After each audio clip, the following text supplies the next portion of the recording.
Hello, hello.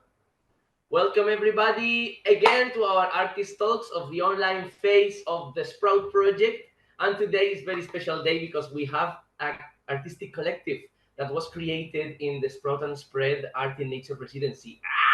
So we are very happy to have here LasNoMaMAS collective. And we have three representatives of LasNoMaMAS. We have Gonca Gümüşayak, Daphne Targotay, and Ana Espejo. But there are more of our artists who were part of this collective. It included also Mariona Rios, Teresa Martí Romaní, and Explore NG. So I think that according to the topic of today, I shouldn't speak a lot and let them speak about what they want to speak.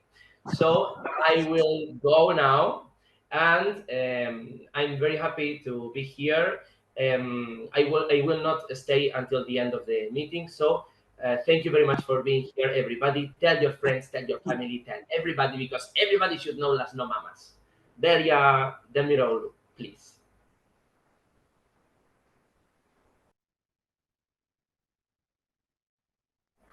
Do we have Daria here?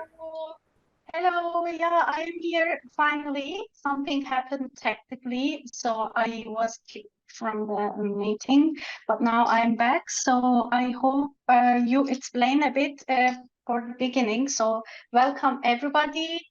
Welcome Gonca, Daphne, and Ana, and Eren is there for the social media streaming also, and we have some guests on Zoom. So Xavier here from the residency. He is also an artist from our residency.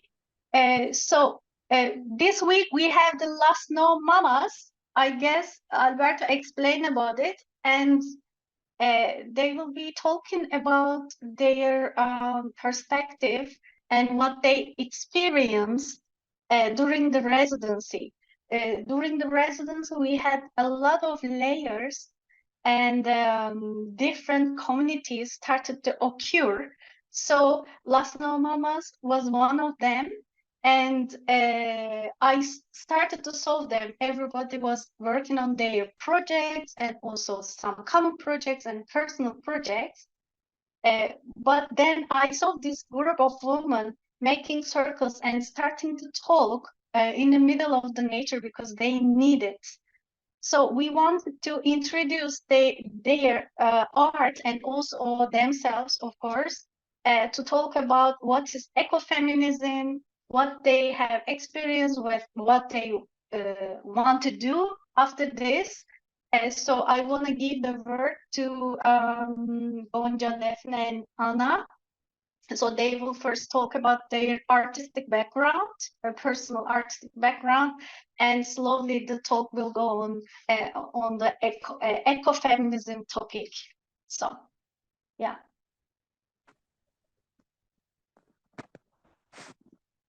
Hello, thank you, Daria. My name is Gonca Gümüşayak. I am from Turkey, a dance artist. I am a choreographer and a lecturer. And for the group, we met in Spain all together, and we were very excited to meet on the same subject, which is internationally was touching all of us. So we come to around a circle, and we speak and we ask each other some questions. And I am very happy to be here. I had the background of sociology and performing arts studies. So I like to bring this performance arts notion to sociological issues. So that was one of them was feminism. Thank you. I give the word to Anna and Daphne, or Daphne, who wants to?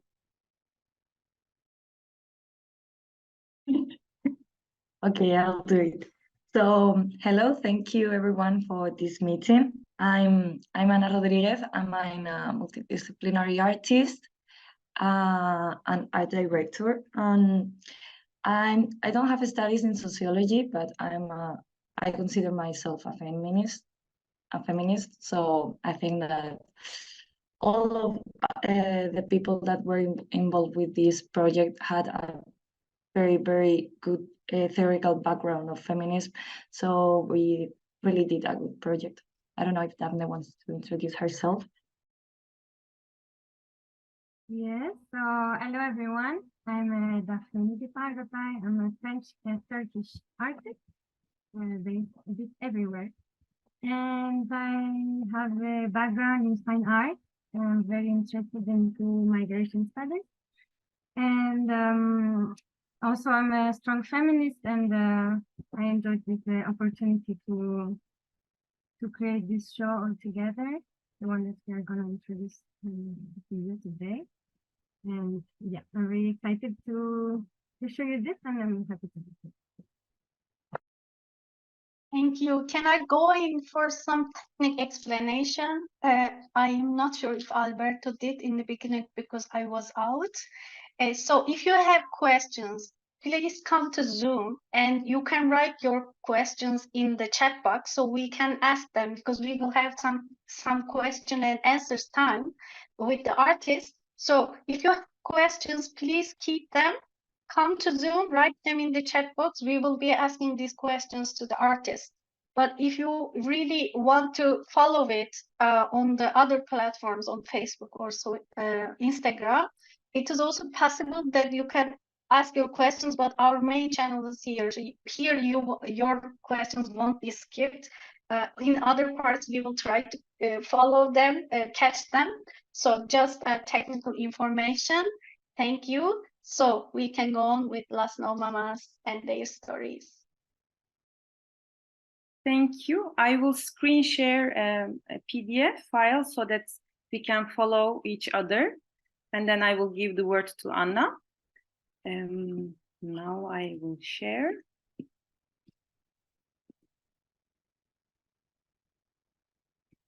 So for today, it's like we are going to speak about a feminist ecology and how the group come together around these feminist talks that we ask each other and we share the experiences between us.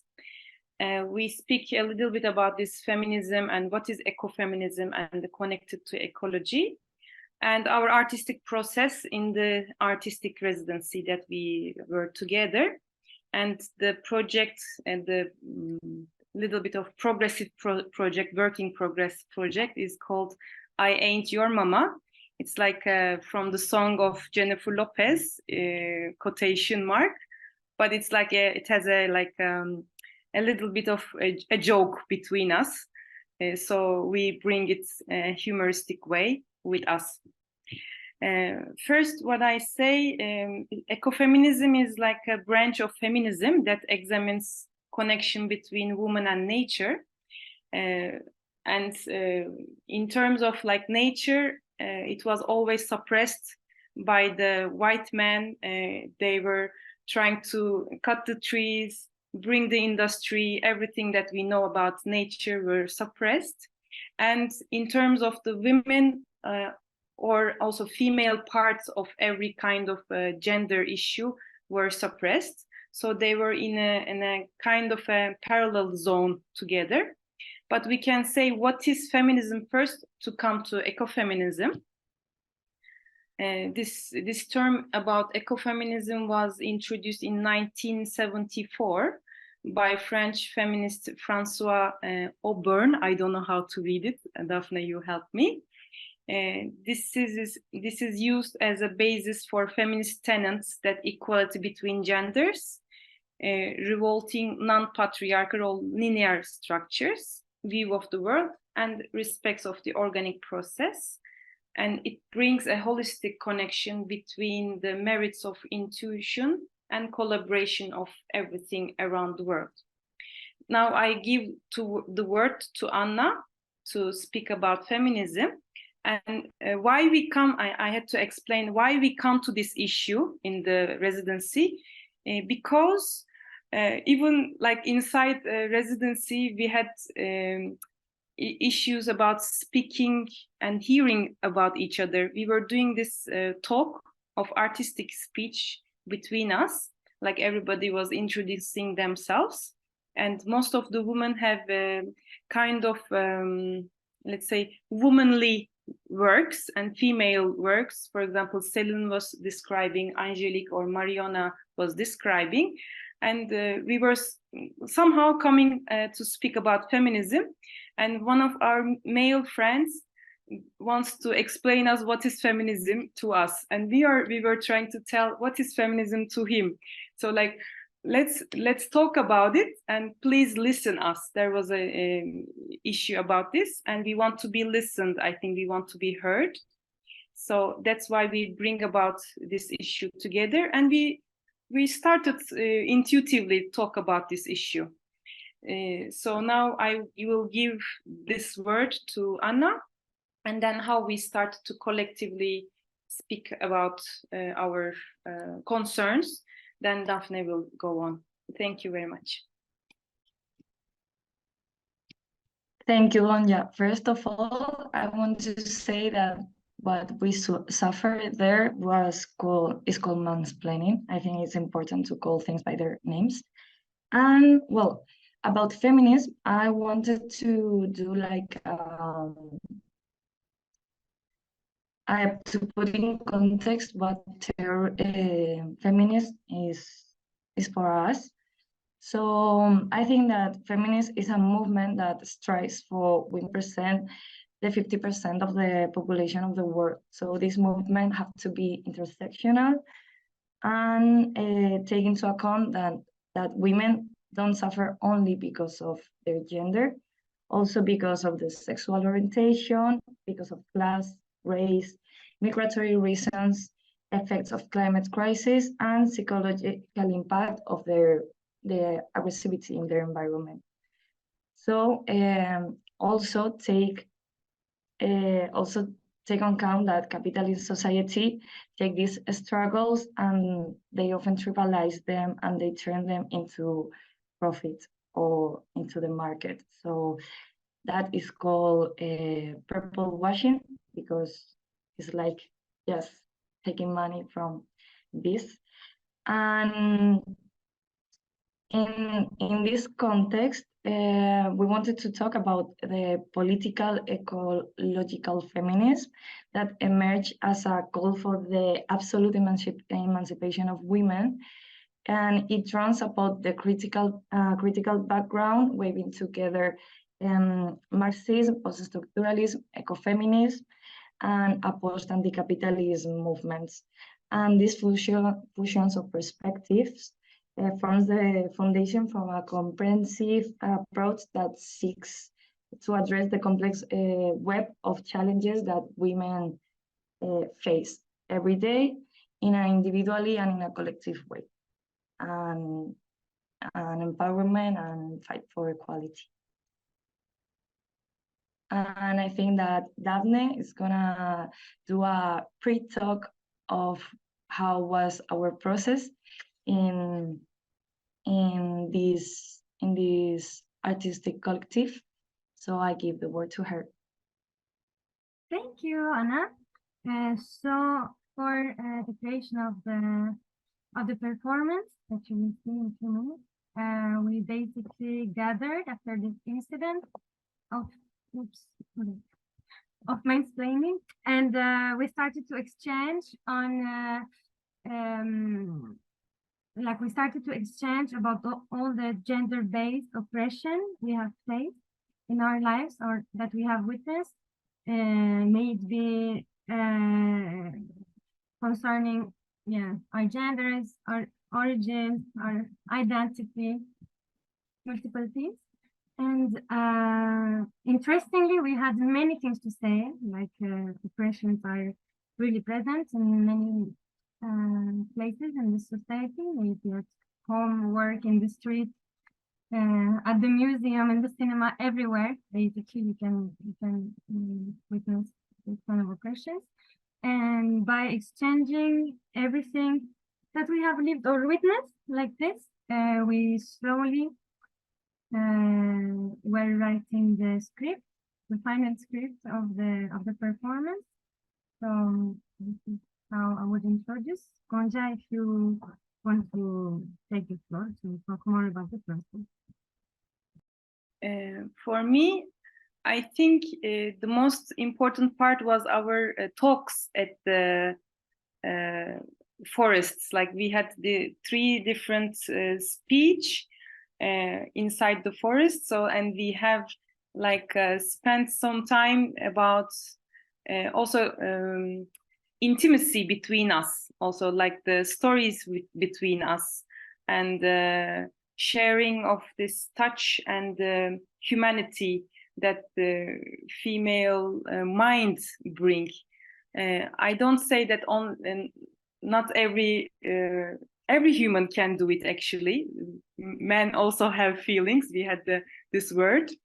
So like how the subject that we mentioned was like what we faced, like what we face the difficulty of the suppressed moment. So that's why we ask each other questions about, let's say, let me go with the slide. Yes, we started to do these 3 different meetings in the nature, and the performative acts. We try out some performative acts. Like we have 4 or 5 different acts that we planned, and like we were coming inside a swimming pool. Men were describing, or like they were insulting us because of our hair, how we dress, how we look like, and how we are shaped. And according to the woman, we say, I don't care how I look.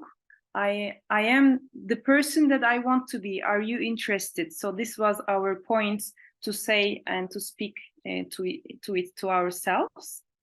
And then we deal with this patriarchal society that we live in, how the nature is tried to be controlled by men. Female bodies were too, and why we all, the patriarchal society norms, have something to tell about our body and our appearance, but not about our mind and what we are and who we are and what we want to be.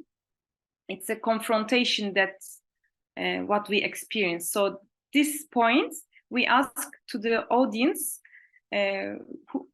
whoever doesn't like it, so what? It doesn't matter. So this is the thing. And we started with a point of like cutting of the grass. So we make like a twisting of the, like cutting of the grass is a cutting of the female body, or castration of female body. We make these correlations with nature and female parts. And then I want to introduce, we used in your face method. Could I say it? I think I want to speak about this artistic language we use. Maybe Daphne, after you show the video, we can speak about the language we use. Is it good timing for it? Yeah. Okay. Why share the video, or okay, I can share. I hope you're gonna hear everything, because the sound was a bit let's see. Okay. And we saw some photos from the presentation, from the performance LasNoMaMAS made in the residency. Now they will talk about it more, and now Daphne is showing the video of it. Okay.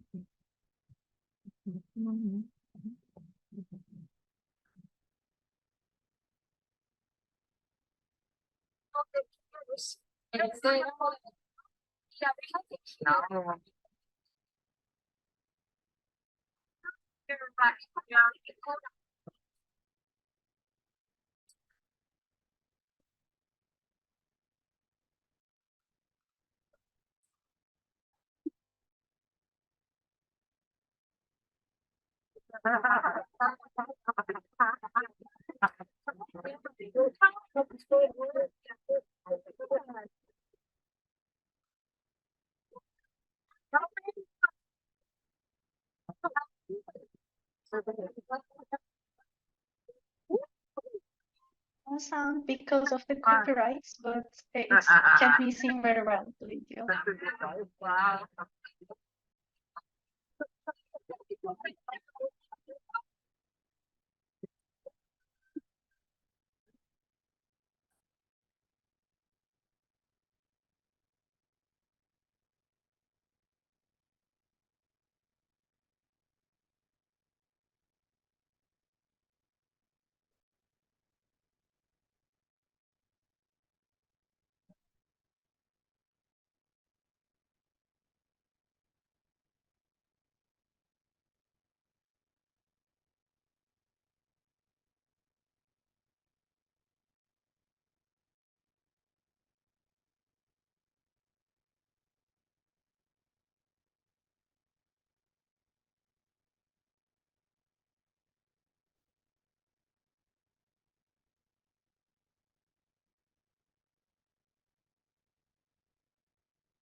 So that was the performance.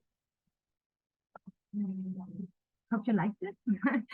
I wish you were in real life. Okay, so now Daphne, you also have something more to show about it? No, don't have. So would you like to talk about it? Because how you made it, yeah. So it's coming to that point. Okay, I give her to you. So basically, after all our talks,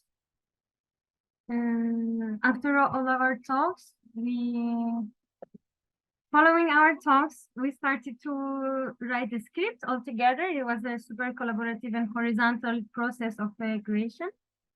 So we improvised some things together and rehearsed many times actually before presenting this to the audience, and turning into clowning all the topics that we have explained and talked about. So to make it ridiculous, let's say, to turn it into the very maximum that we could turn it into. And the in-your-face method. Now you didn't see like the whole performance, you will see another day.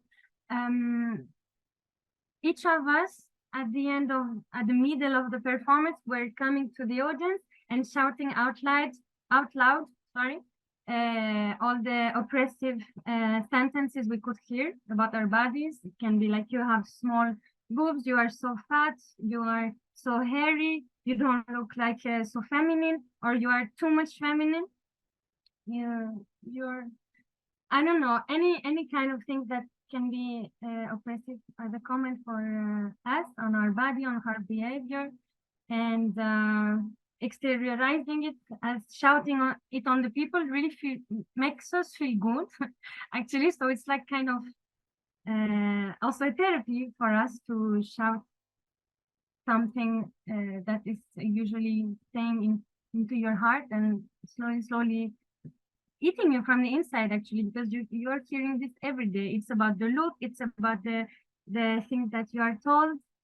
Since you are born, since you are in the school, you are supposed to be beautiful. These are super basic, but when you are hearing them every day, like a daily speech on how you're supposed to be, how you're supposed not to be, what professions you're supposed to go into, what you should look like, what you should not look like.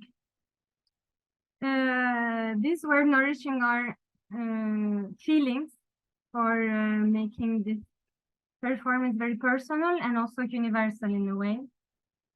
Because yes, patriarchy can be very oppressive in different, like various fields and various countries. Also, we have the chance to be a super international group with the international origin and religion and cultures. So all of them nourished this common work that we did together.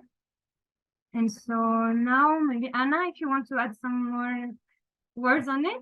Thank you for listening. Yeah, first of all, I want to give a special thanks to Porter Ellerman. That was like the guy that participated in our performance. And I want to mention that when we asked him if he wanted to perform with us, he was like, okay, this is a feminist thing. I'm a man, so just use me. And he was really just an instrument there. And it was like all the way around that used to be normally in our society, you know, that everything is controlled by men and women are just an instrument of what they want to do. And it was a very, very nice for to Yeah. this. And also A man in instrumentalized, is it something? yeah. And also about the therapeutical thing, it was really, really therapeutic doing this performance. And I think that we were all the time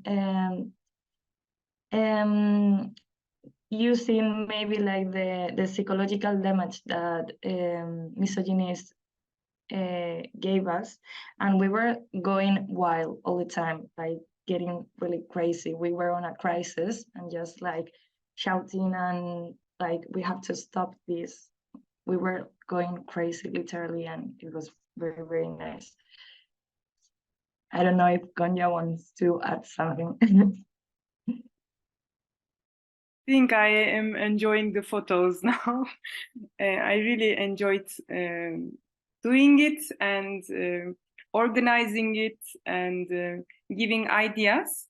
And now I realize that I think we can give our inspiration people, inspiration artists here who are dealing with feminism and ecology as well.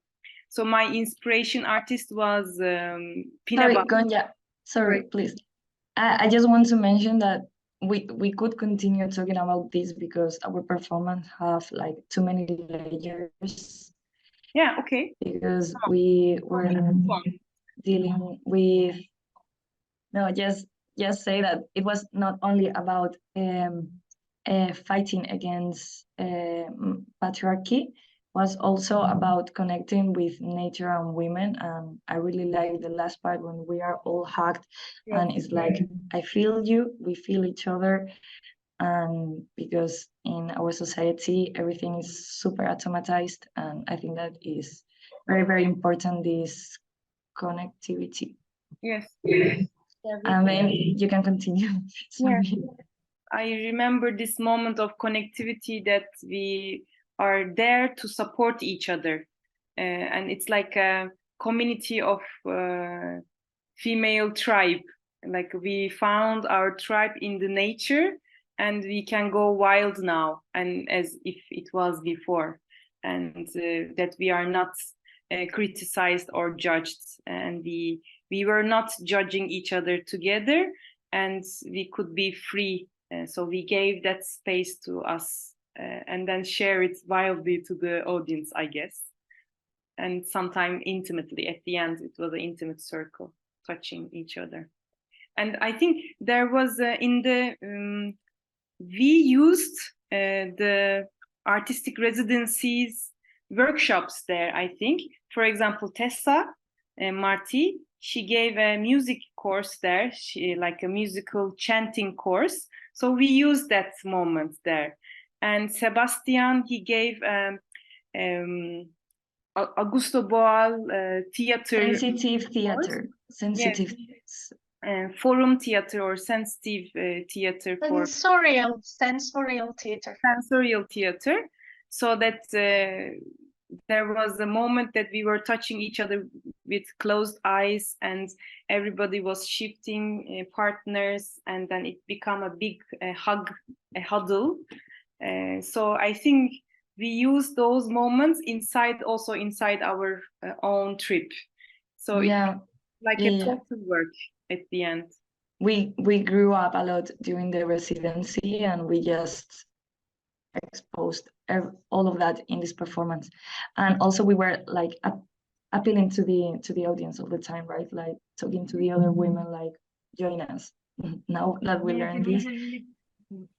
It was a real exchange to the audience. Like we were directly speaking to them. Actually, Ana was the mediator between the group, performing group, and the audience. And it was really intense moment of exchange, because you can hear them also being very joyful or laughing, or being a full part of the performance in the end, because even the quarter that we are taking out of the audience to the stage is a part of this mechanism.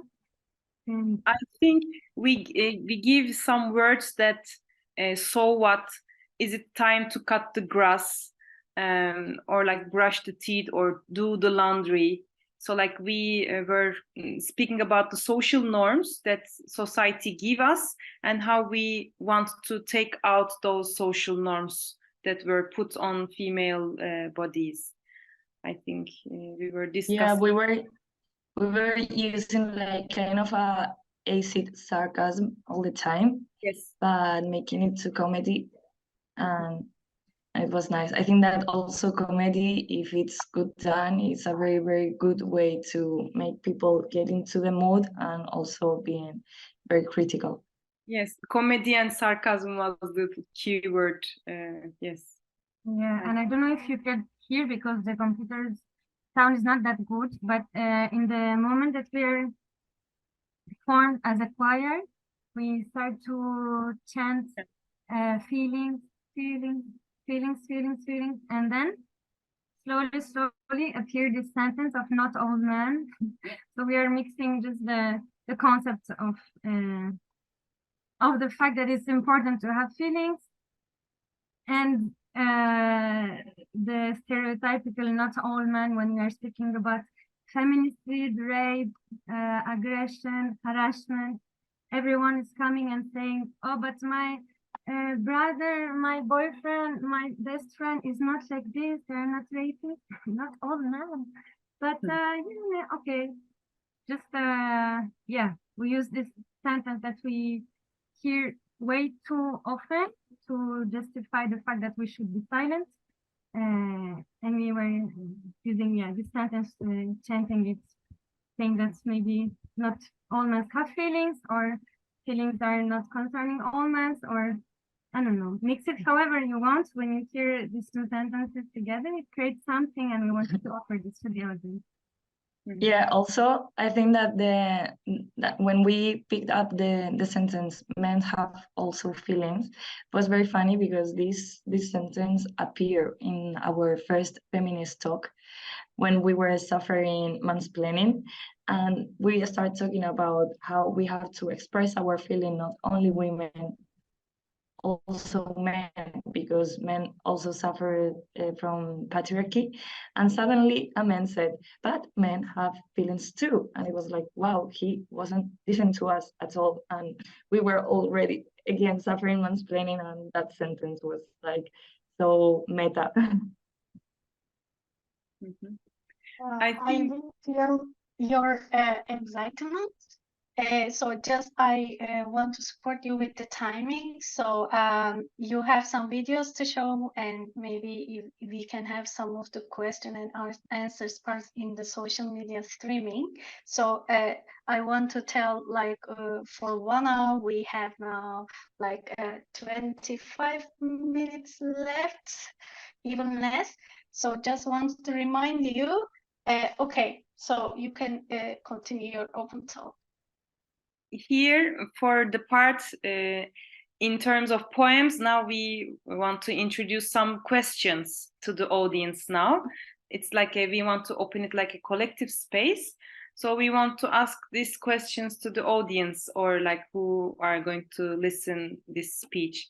Like, have you ever been in a position that you faced these kind of behaviors, that for a social norms, did you ever have to shape your body, or what you dress, or what your thoughts are? Have you been in this kind of situation? Or have you been in a situation that even though you are professional and you are experiencing this subject, that somebody or men are explaining you what you should feel or what you do? Or you are manipulated about your feelings or your thoughts, that to be doing the thing that they want you to do? or like there's a term about like gaslighting. This is the very dangerous one. Somebody making you doubt about yourself by giving false information about you or surrounding of you.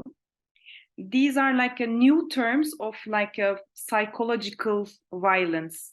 So we don't only face violence about physically, like fighting or like shouting, but like these are like psychological nowadays violence things and terms that we are not so much aware. But if we are getting more aware about these subjects, we can maybe protect ourselves, or we can get aware of it so that we can maybe change it, or we can make borders about them. And so this is what we want to introduce. And if you face, or if you want to ask any questions about these situations, or if you want to answer about them, this is time for it. Yeah, the main idea, if people are here on Zoom, not too much, but on Instagram, or even later, even if now we don't have any answer, or if we don't have any question this mechanism into you. And if you want to leave a comment, or right now leave an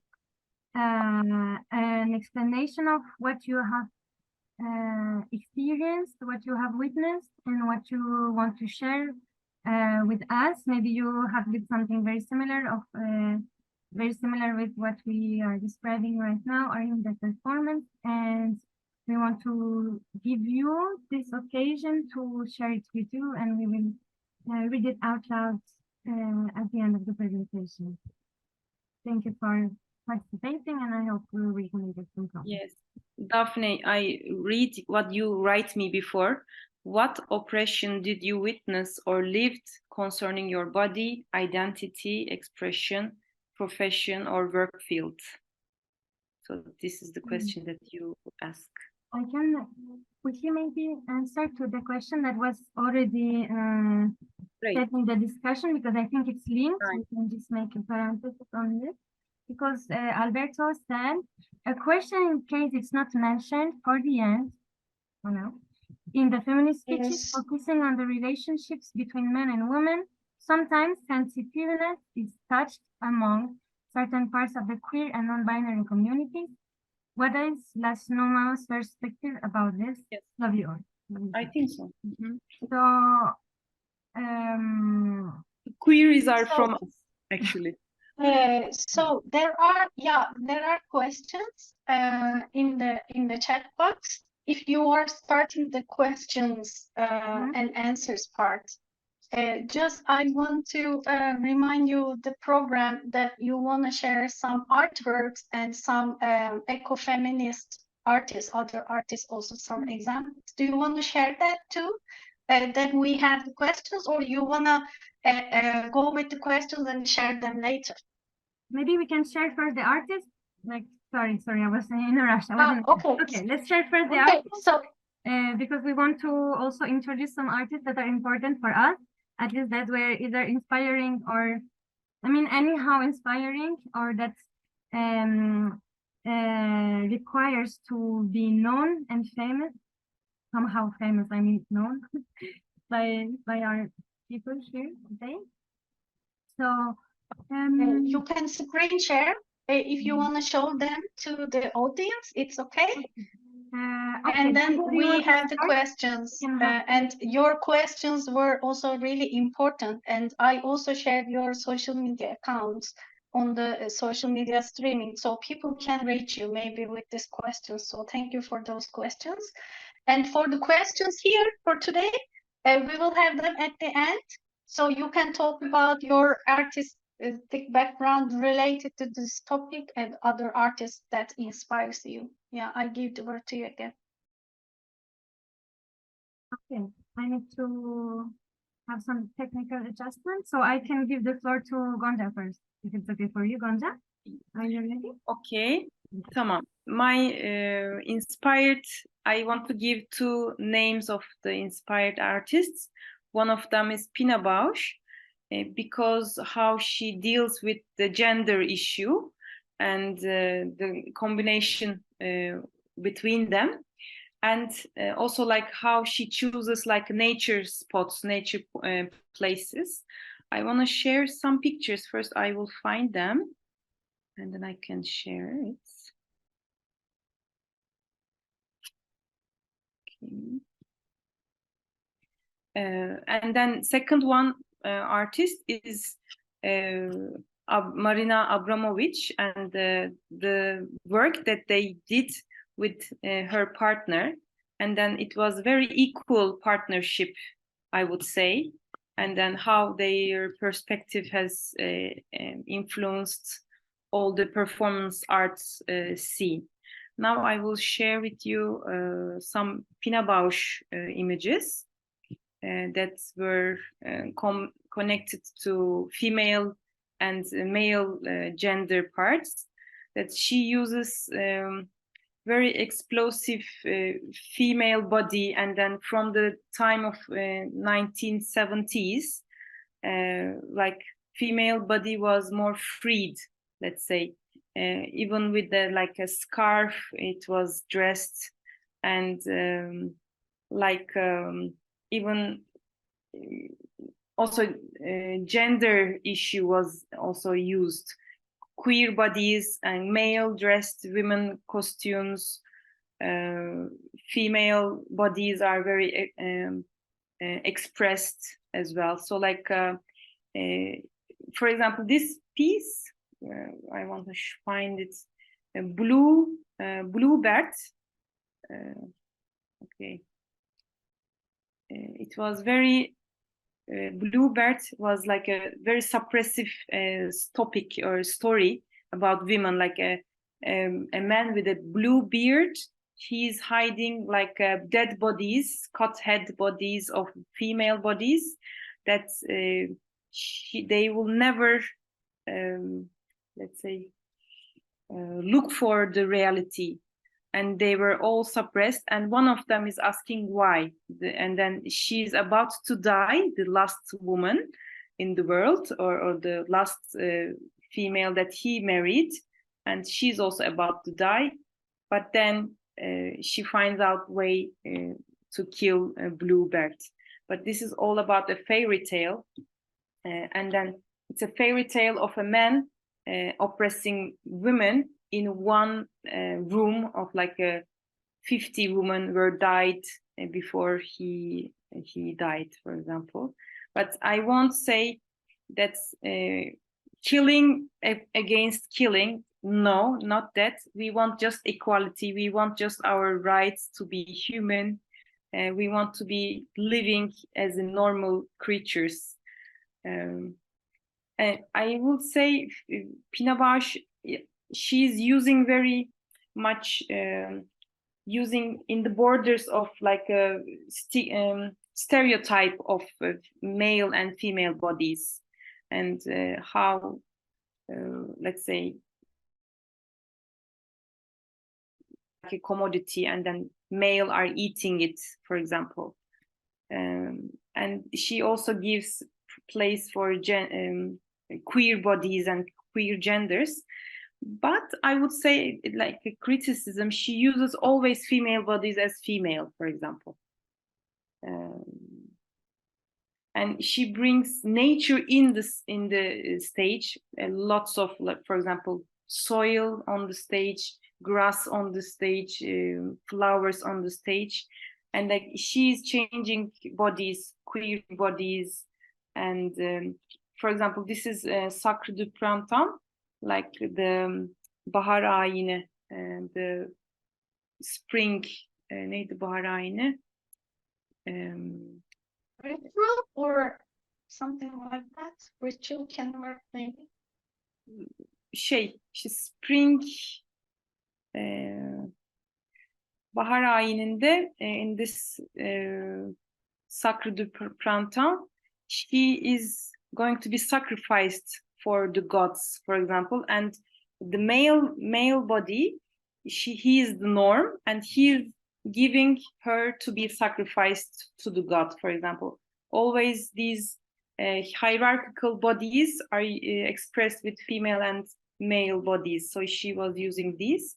But she's not always like dramatic. She also uses humoristic way and how exposure of the body in a comical or comedy way, that there's always a joke going on stage. That, for example, look what we did to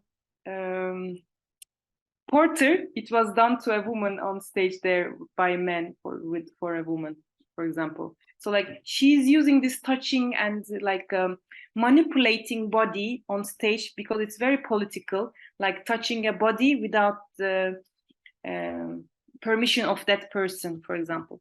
So now I think my time is off, so I will give the word to other friends. Okay. So I give just I show the pictures because they are very impressive. Yes. So you can check Pinabash later.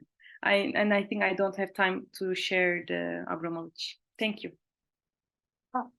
Thank you, Gonca. If any of you want to share your own work, so you can also make that, and then we can have the questions. Because as I know, you wanted to share some of your artworks.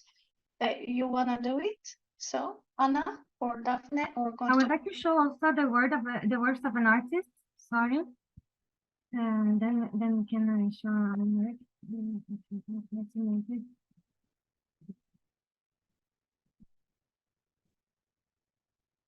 Yes. Okay. So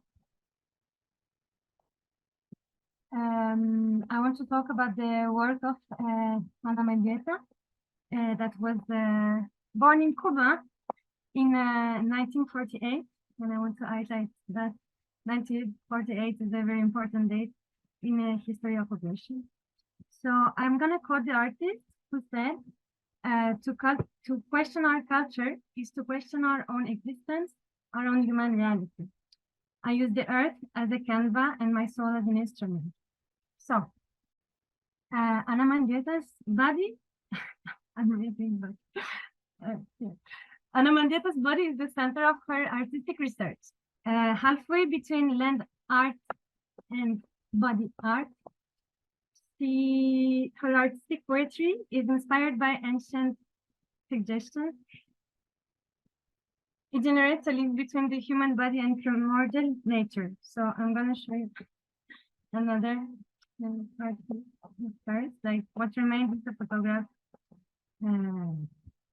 of her performative installation, let's say. So she was exiled from Cuba at a young age, and she was, by her own word, overwhelmed by the feeling of having been cast from the womb before nature, from the womb of the nature, sorry, and constantly was seeking a way to return to the maternal source, that is the nature and the earth. So she's using her body to commune with sand, ice, and mud, and other natural medium, as a way to become one with the earth. And her earthworks occupy a space between presence and absence. And so, as I said, only photographs are the remaining traces. And these performative artworks are balancing the politicization of the self while searching for the meaning in other and sacred traditions. So I will show you performative to do at the same time. This is the type of photographs that she gave the world, and it is charged with like a lot of history and political messages. And it's not here, but I want to show you something which is linked. So I'm gonna stop this and open a new. I need something to show you. Maybe making the link then between my works and the works of the artist. So While you check this, we are coming to the end of 1 hour. So if you couldn't watch it all the videos, you can find it on YouTube on YouTube channel of Space for Nature by tomorrow. So please check it there. Yeah, I wanted to say this because the live stream on Instagram is coming to an end slowly. Okay. Yeah. Okay. So I'm super quickly. This is an example of a performance we made in the riverbed in Spain when we were there in September to address the nature and its dryness, especially because usually this river is, of course, full of water, but as the land was super dry, it was completely empty and dry. So we made like this morning ritual to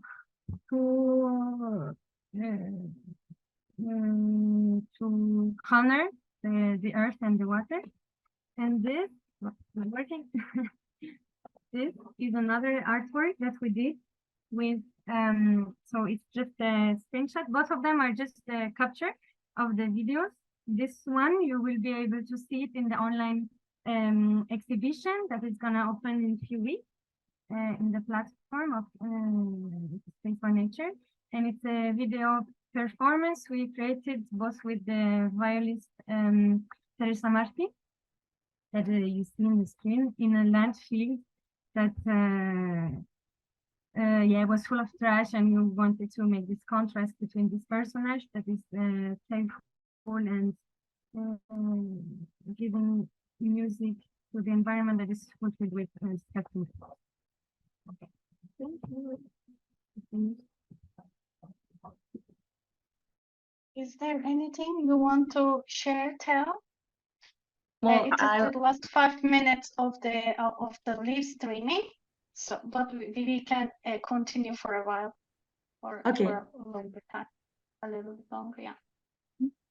So I wanted to give a space to an artist also here, and I'm gonna try to share screen. So this artist is called Rosa McMahon, and she's an artist, theorist, and educator. And she works with, let me see, wait, can you see the share screen? Yes, we can see, yes, it's working. Yeah, but I can't, no, wait. Right, okay. And she works with glitch art and glitch study, and she does an intersection between glitch politics, and she gave it a lot of meaning. And the thing is that once she found out that her own image, that is a self-portrait, was being used as a product on sale, without asking her any permission. So she asked her authorship over your own face. And after doing herself this question, she discovered that, well, she came across with this, that is the color test cards that were using. The color test cards are like these colors that program the balance, the color balance in analog pictures. And she found out that they were always using female models in these color test cards, and they were like, sorry, there is a cat here. They were using always the same models, and never the name was mentioned. They were just products of or samples or instruments of what they wanted to do. That was like this color test card. And the most impressive thing is that they were all pretty women, and they were always Caucasic. So they were doing samples of the skin color, how We can't hear you very well. Ana, sorry to cut. the color photography works on the skin, but they were just so it's better now. The voice is going and coming back. So, but we try to understand a little bit, huh? If you can speak slow and short, Okay. it will be the best. So the things that they weren't just using women as an instrument of what they wanted to do, they were just using Caucasian skins. So their programs on how the color behave on the human skin were just programmed to one type of Caucasian skin. And so this artist started asking herself the question of who gets to decide the hegemonic conventions about image, technology, and internet. Because in every kind of technology, things works this way. Because people that program these items have sexist, racist, and classist stigmas on them, and we really have to review the technologies. And that was all. Just focus on that. That everything is programmed by men, not only physical society, also internet and technologies. And Thank I don't know you, if you Ana. want to go. Thank you, Ana. Is there anything you want to share, talk about before Daria, question? I would like to share the female projects that I made, but very shortly I will show the websites of them, so that then it will be much more easier to, let's say, explain it. Okay, let me check. Yes, I will do this one. So like I prepared some links, so then I will just go to the links that I showed to you, and then they were already open here. For example, this piece was called Running with River, and it was describing in once upon a time there were no female and male, but all like a hermaphrodite creatures. So it was like telling about the myth in a river, and that was the like ending piece of my master thesis, and it happened. And you can find the trailer online. Let's say I would just say it's in the online thing, and that piece is also supported or inspired by this Women Running with River, which was created also the myth and before the patriarchal norms. I want to show this part a little bit if it is visible. Do you see a video? Yes, we can see, but no sound. But Okay. they can find it on Vimeo, on your account also. I shared your accounts, all of your accounts. Performance is not online. It is like a little bit secret. So because it is not finished work, but they would see the password on the link, so that they have to enter the password. So like they can read you first, and then they can watch it, huh? Yes. So yeah, but some of them they can still find some of the other works. Yes, and this myth, I want to just mention the myth of the river, that is telling about the beginning of origin of life before all these norms were there, and we were all in like a hermaphrodite, like a combination of all species. So like it was like beginning of life, so origin of life, and that I want to create the myth under the river. And there is nice collections about the nature there. Yeah, this is what I wanted to share. Thank you. And they are visible in the website. Thank you. I also shared the social media accounts of these beautiful artists on the live stream of Space for Nature, so you can reach them. You can find out more about their artworks. Just I want to note that if you couldn't watch this talk at all, now it's coming to an end, so you can miss some part of it if you are not in the Zoom. You can still find it on YouTube by tomorrow. So you can watch it all, you can make your notes if you need about ecofeminism. So now I think, so I'm saying bye-bye to the social media streaming followers. I see here Gökselin, Selin is saying, so it was amazing to see you, hear you. I am transferring this message to you. Say the pictures that we showed are from Selin Gökselin. So the pictures that we shared that visible, they were taken in Selin Gökselin. Thank you very much. Yeah, so she was also watching on Instagram, but it will end soon. But you can find this talk on YouTube channel of Space for Nature. You can find all the information about the artists.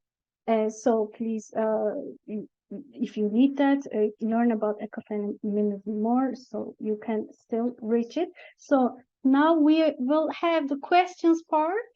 If you have the energy, we have a few questions. Shall I ask them to you and then you answer it? Then we come to an end. One thing very fast about the Alberto's question that Daphne read before. I just wanted to say that when I did my feminist explanation. Shall we ask the question here, so then you give the answer? Is it possible, Ana? It's not the answer of the question. I just wanted to say that when I did like the when I described what feminist is, I just talked about women, but I just want to add my mistake. I'm so sorry. That is not only about women, it's also about all the queer community, and I'm so sorry about it. That's. Thank you, Ana. So the question, it was the first question, the feminist speech is focusing on the relationship between men and women. Sometimes sensitiveness is touched among certain parts of the queer non-binary community. So Ana already some kind of gave an answer, but it's as saying it's also including them, this ecofeminist approach. So Alberto was asking, what is LasNoMaMAS perspective about this? And if you want to talk about more, you can for this question. So I would like to give a little answer, and then Gonca, if you want also to give your perspective on this. In LasNoMaMAS, I think most of the members are also queer and express some non-conventional identity through their identity expression. It's historical, but somehow, as Ana said, it's not only for like binary women in this binary world. It's like oppressing, like let's say the masculinity topic, because what is criticized is the masculinity topic is actually oppressing every person who would suffer from gender-based aggression, which actually includes all the people who enter in this frame of non-conforming gender identity, or I missed my word, I'm a bit lost. Okay, I start again. So masculinity is just like oppressing a lot of people. And okay, I completely missed what I was saying. Gonca, I give you the floor. Oh my God. Thank you, Daphne. I think you did great job. I think queer is part of ourself, our team as well. I think it is not out of it. Like patriarchy is suppressing all of us, all queer, LGBT plus, and everything, I would say. And I see Darya's question about what would you like to say more about nature and gender? Can I say that I'm thinking it's an open circle, so I also have a kind of answer for this. So it's like the energies like feminine, masculine, and queer energies that people have. Actually, we have it, but for the people, different people, it's the energy comes out as behaviors in different ways. So this is what I see the things, and I think it somehow reflects everything more than this energy can appear, even if you are also, especially you are also in performing arts, and you can live with it, you can be in it, or in your life, of course, in your personal life. But so I see it as a kind of whole thing, and all these energies and expressions, and of course our experiences. Maybe we can have some troubles around this. We are just having some kind of journey through this, but it's really good to be aware of all these energies. They are around us and also inside us. I wanted to share also with this. While talking to you, this idea came up to my mind. I wanted to share. And there is this operation question. Would you like to tell about this? Then there is my question. Yes, Gonca said. I think I want to speak what you speak now about. I think you mentioned about our male and female parts inside us, and what we did by doing this project was we were healing our female part, which was wounded. And what is our male part is also like who is analytical, who is trying to give decisions, who is trying to run with the time, for example. Yes, we are oppressed under time, for example. And then we hit on borders, we hit on difficulties.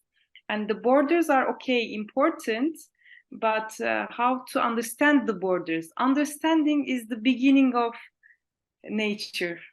I think if we need also to see the limits, we need to see the borders and understand each other's borders, and then heal the wounds according to this. So like the first thing is listening. That's why I think female talks, what we did, we don't even decide anything. We didn't know what to do, but we just listen to each other first. We give space to it. And that was the healing beginning of healing, I think, which is very special. So yeah, we have to we should hold space for each other to listen and to be listened. So it's coming to a kind of balance, like energies should be balanced. So borders and freedom, like masculine energies and feminine energies. And then we have to find a balance in that case, I guess. So as a part of this circle, yeah. I think that it wasn't that much about masculine and feminist energies. It was more about discussions between oppressors and people that are oppressed. And because I have to say that in this group there were like queer women, and they weren't in the standard of what is the feminine energy and the feminine behavior. So it was something even more complex than that. It was just like these energies maybe were already just mixed, and it was more than these oppressors and oppressed. Would you like to go on also with this question? What oppressor can be female also, like it is just the behavior, oppressive behavior with what is done. We have to be aware about it, something like that, I think. Yeah, yeah, of course, there are misogynist women, and we have to think about them sometimes. And also there are like women that oppressed queer people, and that's also misogynism. No, it's so that's why I wanted to talk about like these fights for power and oppressions. So then I can. Is there? Yeah, definitely. There's another question. Actually, there's the question wrote in the chat. That is, do we have time to answer this question? Because it's quite interesting. Yes, it is up to your energy. We already finished 1 hour, so we can finish slowly after answering these questions. Okay. So the question is, would you like to say more about nature-gender connection? What I understand from this question is that the stereotype would be that as individuals in certain Western communities and societies, rather than communities, something that is related to the nature is really feminine, it's Mother Earth, and you have to appreciate the soil and being grateful for what you have. And all of this, I think, in my perspective, is coming from this oppressive and power that is masculinist behavior. Like, I have few examples that are really tangible. For example, it's most of the time feminine thing to be vegetarian because you are sensitive, because you are trained to be sensitive since you are born. You need to be kind, you need to be respectful, to stay at your place. Like, you need to not go out to you shouldn't go too much out of your box. You have to love animals because they are so kind, like you. They're so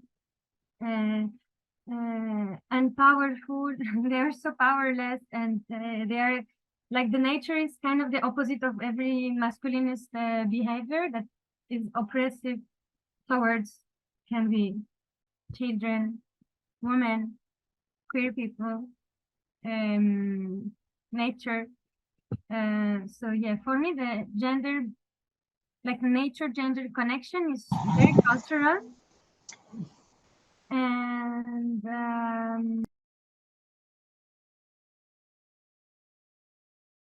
yeah, I wanted to add. My mic was cut, but okay. This is really fun what happened. Yes. So yeah. Anyway, what I want to say is, in general, it's super linked to culture, but in the end, it's nothing related to gender. If you have a sensitivity towards nature and you love animals, you're vegan. You can be a man or whoever. But yeah, this is the okay. I'm turning into the same loop, but masculinist energy is kind of oppressing everything: children, kids, women, queer, and nature. Everything is in the same box, and on the top there is patriarchy. Yeah, suppressing everything. Yeah, so about what Daphne said, I just wanted to add that is a very, very cultural link. And I was thinking about, like, in the North American culture, for example, eating meat, and the culture of meat and barbecues is super related to masculinity. And I think that that's because they know that they oppress nature doing that. And it's against ecology, and it's a way of taking the control of everything. And it was like in contradiction of what nature is and the relation with femininity, because they always call nature mother nature, and all women are expected to be mother, and it's this relation. But nature is the opposite of any human behavior. Nature can be super aggressive, it can be super slow, it can be super cold, it can be super extreme. And I think that we have to stop just making relations between gender and ideals of what we have in the outside, because it's just something purely human.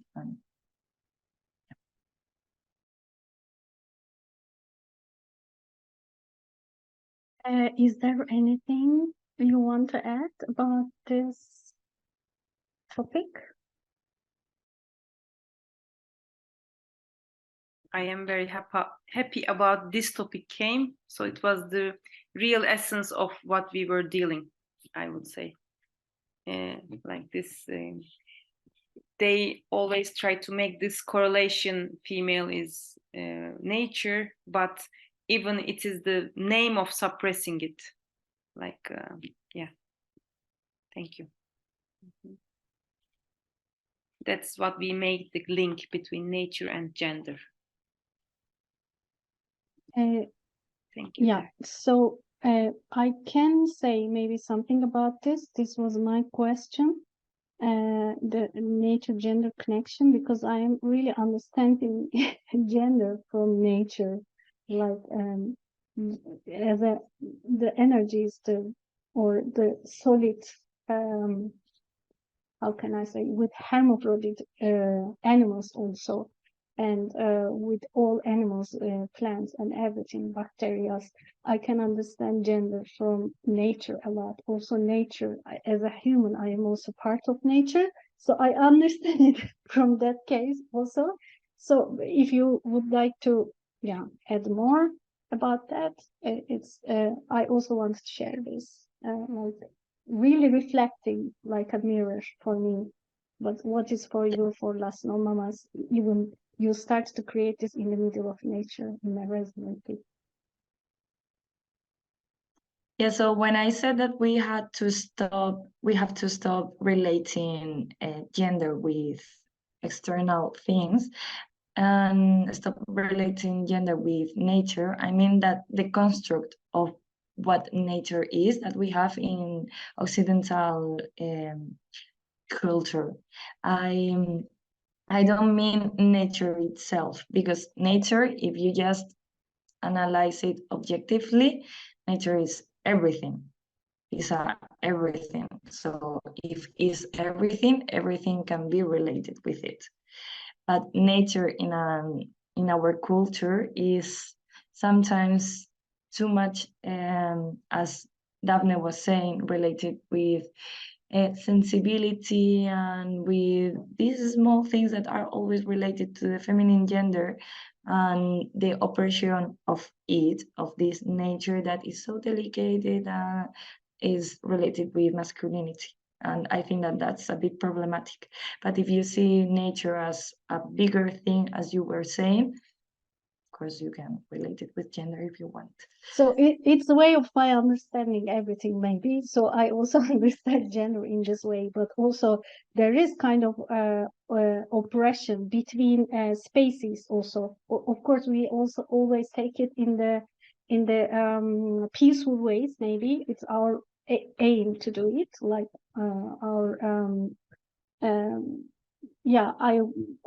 it can be our approach, but what I say, as you said, you can find everything in nature. Also, I can understand more. I can give more in it with this if I relate it more with nature. Yeah. Also, I have a little thing to say about this topic, not being as eternal, but in the same perspective that everything is nature. Somehow, our body also is a part of nature, and in nature, you have this two balanced concept of like being super sensitive as a feminine perspective on the topic, or this very or this very masculine that is like the wild, it's something savage, and when you mix both of them, it's like the point of view that have literally all the societies I don't know all the societies in the world, but at least all the societies that I have been living in, and you know that I'm French Turkish, so in both of these societies, it's something considered as too wild, too disgusting, too dirty to be hairy, to have hair in your body, to have body hair in any parts of your body. If you have hair, you're considered maybe as too wild, too close to nature, and this you have to kill, because the wildness is only masculine. You have to be sensitive, super smooth, in the same perspective as being like very quiet, very calm, very sensitive. You shouldn't be too wild, and you shouldn't maybe show what is your nature. Like, okay, men can say, oh, but it's better if I share it for going to work or something. Yeah, but nobody, like in a general aspect, would discriminate a man or someone identifying as a man if they have body hair that are visible, because it's a norm, because this is what should be. And in my life, I've been meeting personally, but I know that I'm not the only one, many people, including kids and men, who were seeing hair for the first time. And this is really important, just to witness that kids, they don't know that women have hair on their body. Men, the 30 years old men, they don't know that women have hair on their body. This is really bad. So Yeah, I think that I deal with that sometimes. Like children looking at me like, wow, yeah, that's a hairy woman. one kid in Istanbul asked me if I was a man or a woman after seeing my leg. Yeah. I had a so there student. is this, Sorry. sorry. So I- just one thing. So there is this Petito Ruby came at more in between talks. So I want to tell about that. And maybe you can show it very well, like to everybody. And very shortly, the story of it. And we should come to an end. It's becoming really late in Turkey, as we know. So yeah, it's Petito Ruby. Please complete your sentence, Ana. Sorry. Okay, well, I wanted to say that once a student of mine, he was 9 years old, asked me if I was trans because I was hairy, because in his conscious was like more logical to being transitioning than a hairy woman. And I felt that it was crazy. And about Petito Ruby is Daphne and mine's pet, and we took it from our period in the residency, and we did kind of a performance of treating it like a cat, but it was trash. So we transformed trash into kind of nature. The cats that were in the residency, they were also hanging with it. And he traveled all around Spain. He went to Zaragoza from then from a space from nature, and then Daphne and I came to Barcelona. And now he's staying in Barcelona. Maybe he's gonna travel more. Yeah, thank you for this. I also have some photos, I think, traveling Petito. So there is also a real cat here. It's fine. Gonca, you can say her name. Her name is Kuzu. Ah, Kuzu. Okay. She's my Petito Ruby. Yes. So I really want to thank you all for being here at this late hour for Turkey, and giving your energy and ideas, thinking about your ideas, expressing your energy to the world, manifesting it. So they can also reach you through social media accounts, I think, and through your websites.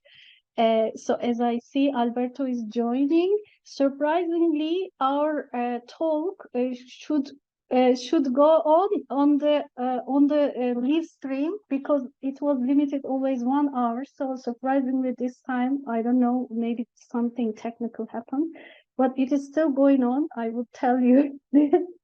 And thank you all for your energies. If you want to add something like before finishing, please say it. I really want to thank you all, each of you, for being here and talking about ecofeminism. Thank you very much for this platform that you opened to us. Thank you very much. Thank you. Thank you. Thumbs up for Petito Ruby. Yeah.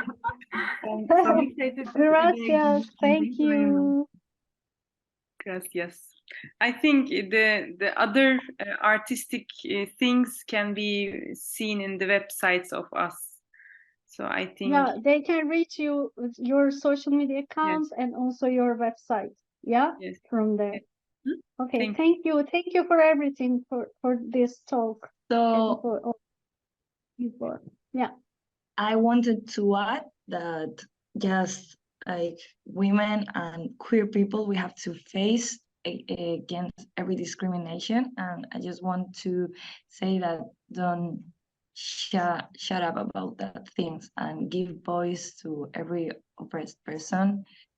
And I think that is good that we did this performance, because we are also giving voices to other women in this speech. And I don't know, thank you so much for this space. And also thank also to our other friends, Mariona, Angelique, and Tessa, who are not here today, and Porter. Thank you for their appearance and their collaboration. Also for the group. They appeared in the video. Also, they performed in the performance in the residency. Yeah. Selin Thank you, everybody.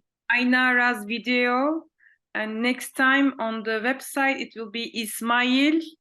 Who's the name? Tell us, Alberto, the name of the photographer who will be. Ismael Larraz. So at the end, so we do the promotion of the website who's going to open in 21st of December, is it? Daria? Yes. Okay. And see you all back in the artist talks for the 14th of December. 1 week before the opening, we have the last artist talk. And the next week, we will have some surprises. All right. Yeah. So, wait for our surprises and be in the talk for the last talk coming. And we are waiting for you in the opening of the SPROUT online exhibition.